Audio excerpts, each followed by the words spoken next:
Today from the Global Lane, a special up-close look at the end of the caliphate. It's the last stand for the Islamic State in Syria. Chuck Holton reports from the front lines and brings us the story of human shields, those fleeing the carnage and ISIS control. Humanitarian crisis. Christian medics step in to help the injured. And the babies of Yazidi sex slaves. ISIS children rejected back home. And it's all right here, right now, from the Global Lane. ISIS fighters are now surrendering in droves, and the end is now likely only days away. But up to this point, they've not been giving up easily, and they're using women and children as human shields. Civilians who are able to escape are fleeing into the desert. CBN News contributing correspondent Chuck Holton traveled to southern Syria to bring us this story. So I'm now within sight of ISIS' last stand in the area of Hajin, right back behind me. Just off to my right is a place called Baghous, where they say the last ISIS fighters are holed up. We've been hearing airstrikes throughout the evening, last night, into the early morning hours. It sounds like the military has really stepped up its efforts to eradicate the last of these guys. But what that's causing is more people to flee, and many of them are injured. And so here at this collection point, those who can make it here have been walking to this point where they're processed by the Syrian Defense Forces, and they're then moved to further side inland. This 19-year-old woman is a French citizen who came with her mother to join ISIS when she was only 15. I came in 2015 with my mother and my sister to live in the Khilafah. And after this I want to escape, but they ask a lot of money, and my family in French, they scared to send the money. There is no food, nothing. No food, we was living in the tent. No electricity, never electricity, nothing. I want to go back to my country. Buses come every afternoon to take these women and children to a camp several hours away. Any men who surrender are assumed to be ISIS fighters and are taken to a detention facility. He's back from Syria. Chuck Holton joins us now with more. So, Chuck, what does it look like right now, especially where you were? Well, in the town of Baghous, which is the end of ISIS right now, there are literally thousands of people crammed into this tiny area, and they're surrendering in droves at this point. When I was there a couple of weeks ago, it was 300-400 people a day coming out of there. Now it's 3,000-4,000 people a day coming out of there, and there's still thousands left. And we're talking about the area of a large city park now. Big tent city, lots of vehicles in there. ISIS has been pillaging every place they took over since 2014. And they had lots and lots of trucks just that they filled with treasure and whatever they wanted to take from these places that they took over. As they've been pushed down into a smaller and smaller area, they have concentrated those trucks full of stuff into this tiny little area now. And so you have thousands of civilians that they're using as human shields. You have thousands of their own family members, the wives and children of these ISIS fighters, and indeed thousands of ISIS fighters all packed into a very tight area. Now, what we're hearing from the guys that I was with that are still there is that now you're having up to 500 ISIS fighters a day that are surrendering. You know, this is the hard thing that we see. What do you do? Well, I was just going to say, what do you do with them? Yeah, I mean, what do you do? And how do you know some of those civilians who are saying they're civilians aren't actually ISIS fighters? Very likely that many of them are. Yeah. And one of the ways that we could tell when I was there is we would go around and look at their hands.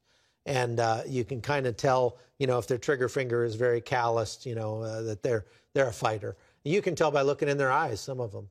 They just have that look of a warrior to them. But the bottom line is, what do you do with these people? So every military-age male coming out of there now is being assumed to have been at least a supporter of ISIS. And so those guys are being shipped off to a detention facility. You know, I've had this conversation with many people. Do we allow these people to go back to their home countries? Well, that's a decision that the countries themselves are going to have to make. Trump wants Europe to take some of these fighters back and the so-called ISIS brides. We'll talk about them in a few moments. Right. But I've got to ask you this about these ISIS fighters. Now, you met some of them, I'm sure. Are they really committed to the ideology? I'm sure some of them are just doing it because they get paid. Yes. You understand probably better than most people the culture of that area, and the culture of especially the Arabic culture in that area, Muslim culture, is to follow the strong horse. And so those people were living in Syria, many of them, they're sheep herders or goat herders or whatever. ISIS comes in, they're definitely the strong horse. Oh, I'm on the ISIS side. I like ISIS. I want to please Allah. That's right. And so they became ISIS fighters. Well, now that ISIS is no longer the strong horse, many of those guys are saying, you know what, I'd rather be a Turkish, I'd rather go to Turkey. I'd rather be a Free Syrian Army soldier. And we've even seen fighting positions that were ISIS, had an ISIS flag and were ISIS fighters. One night, the sun goes down, it comes up the next morning, there's a Turkish flag. They've all shaved their beards and put on Turkish uniforms, and they're now calling themselves the Free Syrian Army. It's the very same people. They want to go with the winner. That's right. The one they think is winning. No one wants to be part of the losing team, right? Right. So what do you think Syria is going to look like after this is all finalized, all done with? Here's the thing. The violence is not going to end because there are so many factions that are now fighting over that area.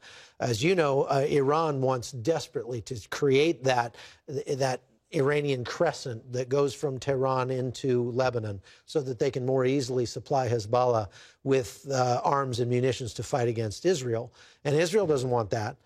So Israel is taking whatever opportunities they need to, they feel like, to bomb any Iranian positions that are in there. But the day that Donald Trump announced that we were going to pull out of Syria, 1,500 IGRC soldiers crossed the border into Syria and took up positions around Manbij, where we had one of our largest bases. Within days, the Russians were patrolling the streets in Manbij. That was never seen when we were there, and we're still there. But so everybody... He's changed his mind on that now, by the way. That's true. That's true. He says they'll stay. So many people have gone to him, including our own Pat Robertson, and have said, that's a really bad idea, because it's like you have... gasoline and kerosene and napalm and all these combustible elements that are all in the same area, and the only diluting element was the United States of America. The only thing to keep it from going up in flames was the U.S. And as long as we've got troops on the ground there, we can probably bring a little stability to that area. And so the Syrian Democratic Forces, which are mostly made up of the Kurds, they want to create a space there for the Kurds, for their people. And that's one of the reasons that they have fought so hard against ISIS in that area, because now they control most of the region to the east of the Euphrates River, between, all the way to the northern part of Syria. And so Bashar al-Assad and his forces control everything to the west of the river. And there's a lot of Hezbollah in there. There's a lot of Iranians in there. There's a lot of Russian troops in there. When this is all over, it's not going to be the same Syria. No, not at all. It'll be carved up into different sectors. That would probably be the best thing that could happen. Would be for it to be balkanized into a bunch of different countries. Yes. Yeah. Okay, Chuck Colton, we'll be right back with more. Stay tuned with us. We're going to talk about a humanitarian crisis that is far from over. Up next, more with Chuck Colton. CBN presents The I Wills of God, your path to overcoming fear and anxiety. We're going to talk about some of the incredible promises God has made to his children. In Pat Robertson's newest teaching, you'll discover the I wills of God. I will rescue him, protect him, answer him, be with him in trouble, deliver him, honor him, satisfy him with long life, show him my salvation, and see amazing stories of God's promises in action. What I felt was loved and treasured. God spared my life twice in 3 days. The good Lord had given me a second chance. Break free from stress and despair. The Lord doesn't want you to live in fear, but to know the rewards given to those who love God. Call 1-800-700-7000 or visit CBN.com. The I Wills of God, your path to overcoming fear and anxiety. Hello, I'm Terry Newsom. Did you know there are more than 148 million orphans in the world today? 148 million. But it was 3 little girls that taught me about the plight of orphans. My husband and I spent nearly a month immersed in the daily activities of a Ukrainian orphanage as we waited to adopt 3 sisters. I saw firsthand the utter loneliness, the pain of rejection, and the overwhelming desire to be loved. That experience changed me forever.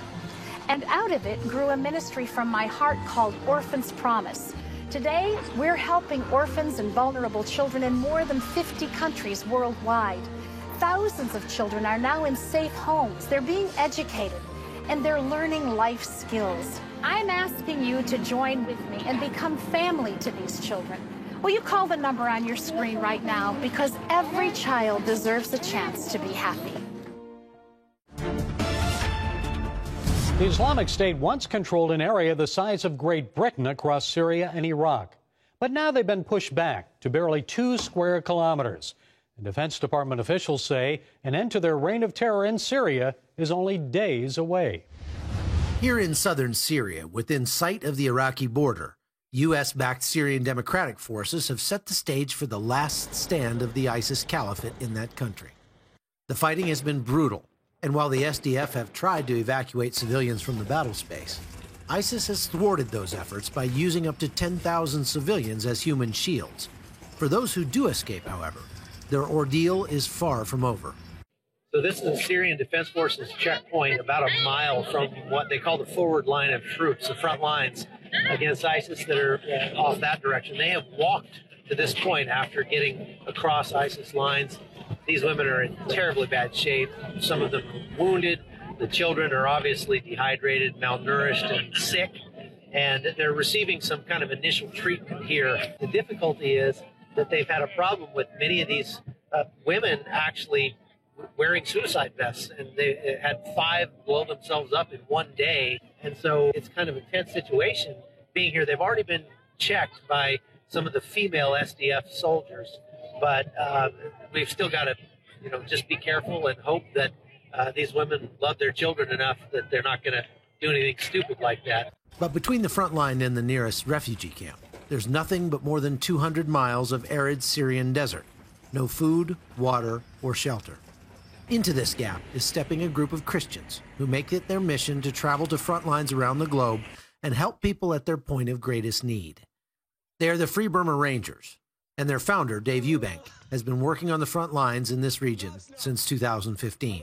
God is sending a mighty river into Syria of his spirit to change things. And I said, we're not a river, man, we're a drop. And he said, we're all drops in God's rain, and it forms a river. And you and I may not live to see the day of change, but it's coming because God cares about these people. All right, we're here to rescue. A former U.S. Army Special Forces officer, Eubank has seen much of war. So have his ethnic medics, who grew up in the conflict zone in Burma and have used their skills here to save many lives. There's a huge gap, a humanitarian gap from the front line to, for example, the nearest hospital, 4 hours. So you could be shot up there and then take a whole day to cross, another day to get here, then 4 more hours before you get to a hospital. So what the U.S. could do, practically, is set up field hospitals to support the Syrian Democratic Forces to improve their ability to save lives. Those who arrive here are often gravely injured, like this taxi driver whose home was hit by a bomb as he and his family were sleeping. At 3 in the morning, our house was destroyed, and there were 23 of us inside. Only Salam, one son, and a daughter made it out alive. But even before that tragedy, life inside the Islamic Caliphate was unbearable. Life was terrible in there. We had to carry water from far away, and we ate grass to stay alive. ISIS wanted money to let us leave, but we had no money, and finally, they let us go.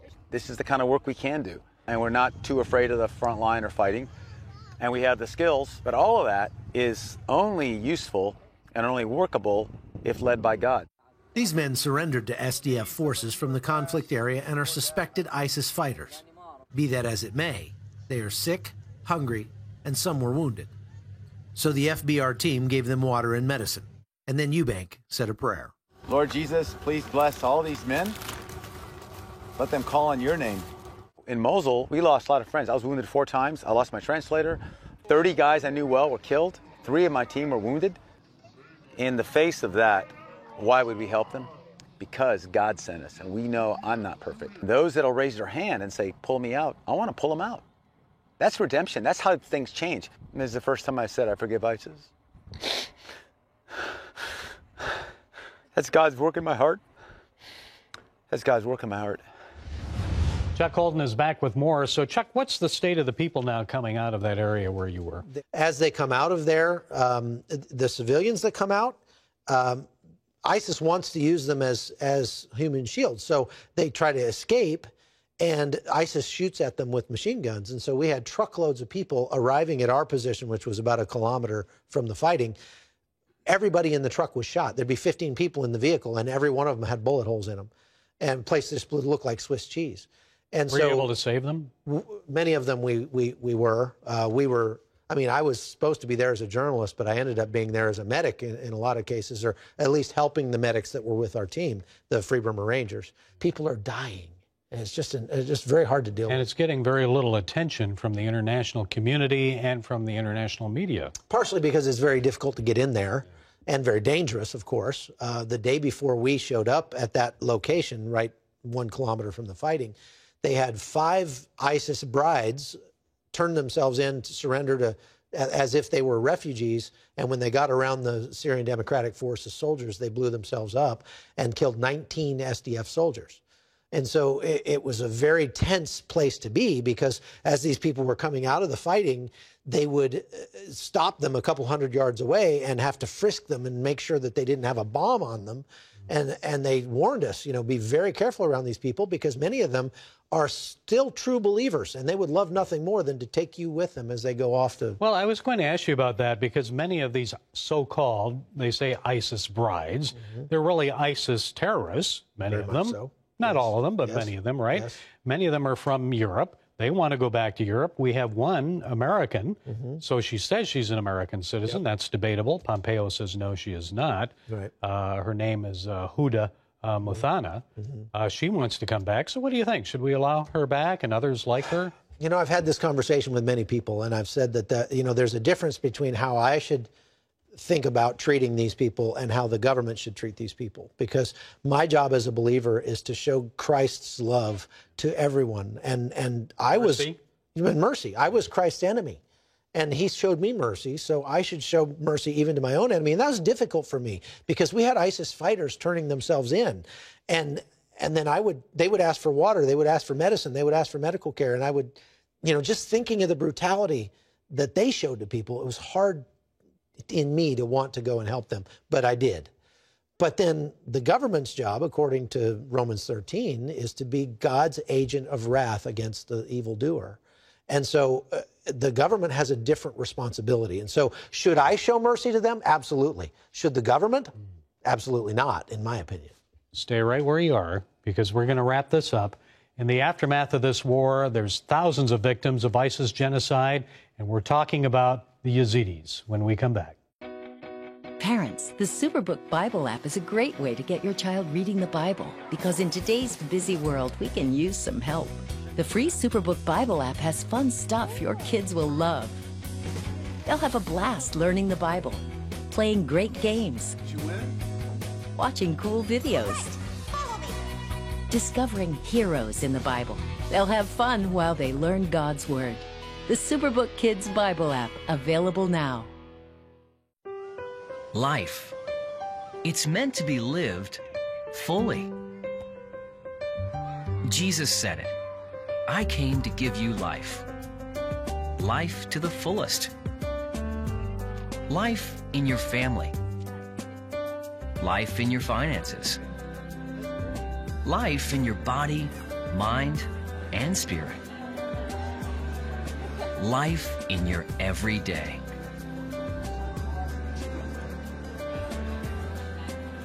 At CBN.com, we're taking what Jesus said seriously. We're here to help you discover life. Life. Live it fully. CBN.com.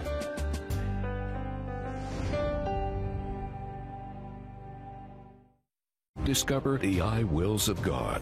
I will rescue him, protect him, answer him, be with him in trouble, deliver him, honor him, satisfy him with long life, show him my salvation. What I felt was loved and treasured. God spared my life twice in 3 days. The good Lord had given me a second chance. Call 1-800-700-7000 or visit cbn.com. The I wills of God, the latest teaching from Pat Robertson.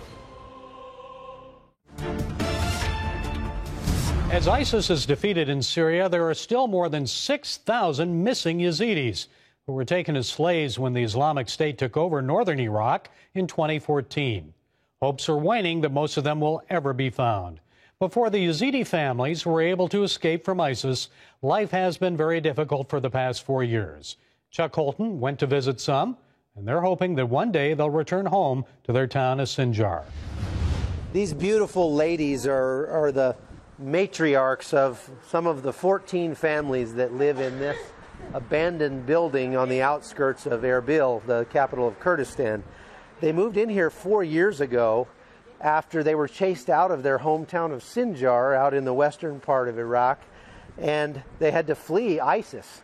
They've been living, basically camping in these makeshift shacks and shanties for the last 4 years.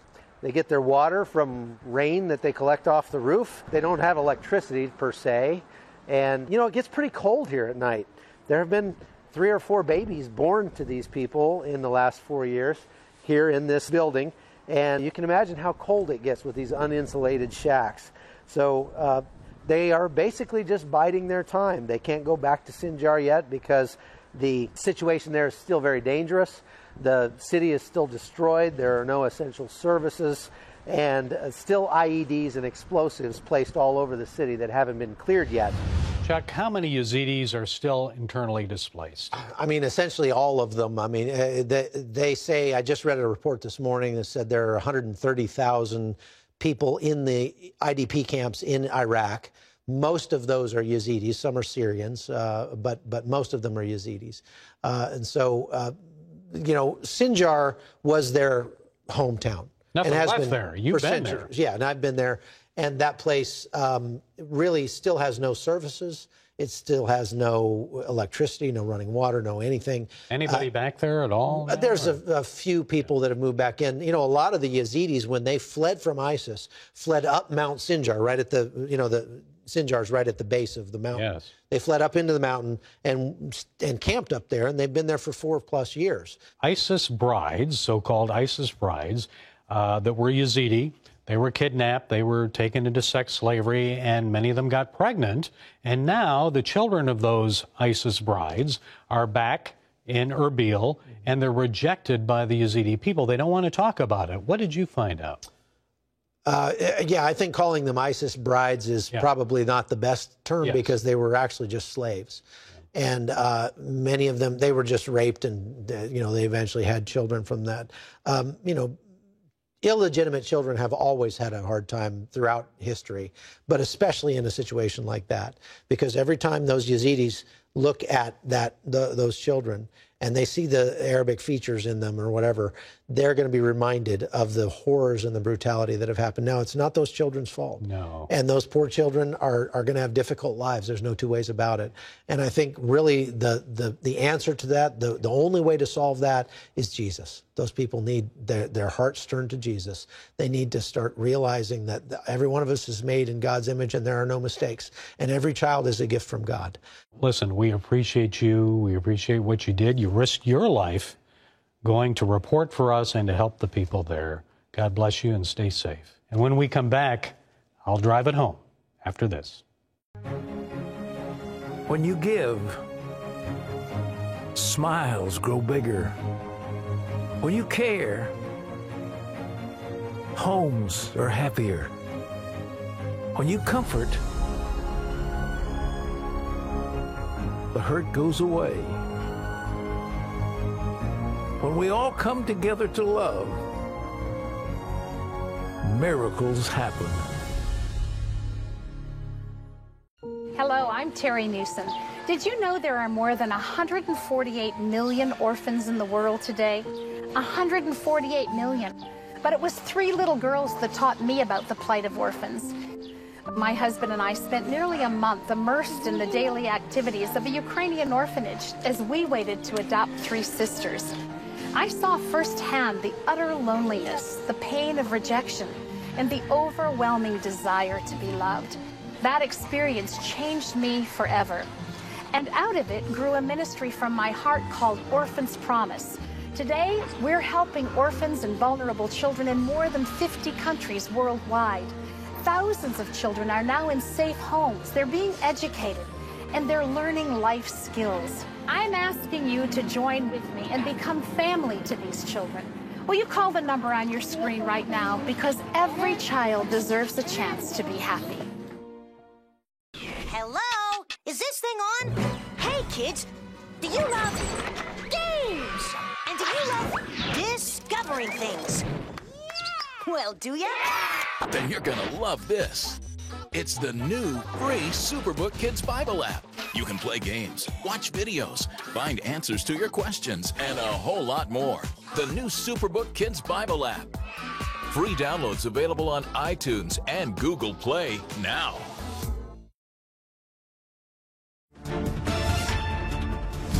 I had a big takeaway from the stories and interview with Chuck Holton. When I asked him about the so-called ISIS brides, he said a distinction should be made between our responsibility as Christians and the responsibility of government. Government should prosecute criminals, present evidence and witnesses to testify against them, and if found guilty, they're punished. And our personal responsibility as Christians, it's to forgive ISIS, our enemy. Not only did Chuck Holton risk his life to bring us stories from the front line, but in the midst of a humanitarian crisis, in the moment of urgency, he reached out and helped treat the wounded, some of them possibly ISIS fighters. How could he do that? One word: Jesus. And Free Burma Rangers founder Dave Eubank, he prayed with some of the jihadists who had surrendered. Then he had an epiphany. This is the first time I said I forgive ISIS. That's God's work in my heart. 4 years ago, when I traveled to Upper Egypt and met with widows of the Christian men who were beheaded on that Libyan beach, surprisingly, they told me they forgive ISIS. How could they possibly forgive them? One word again: Jesus. Christ told us in Matthew 5, verses 43 and 44, "You've heard that it was said, 'Love your neighbor and hate your enemy,' but I tell you, love your enemies and pray for those who persecute you." And in Ephesians 4:31-32, we're told to get rid of all bitterness, rage and anger, brawling and slander, along with every form of malice. Be kind and compassionate to one another, forgiving each other, just as in Christ God forgave you. So if Dave Eubank and the Egyptian martyrs' widows can forgive ISIS, maybe you and I can forgive those who have wronged or offended us. Maybe a relative, a co-worker, or a friend. It's only in Christ's sacrifice and God's forgiveness where we find true freedom. Well, that's it from the Global Lane. Be sure to follow us on Facebook, iTunes, SoundCloud, YouTube, and Twitter. And until next time, be blessed.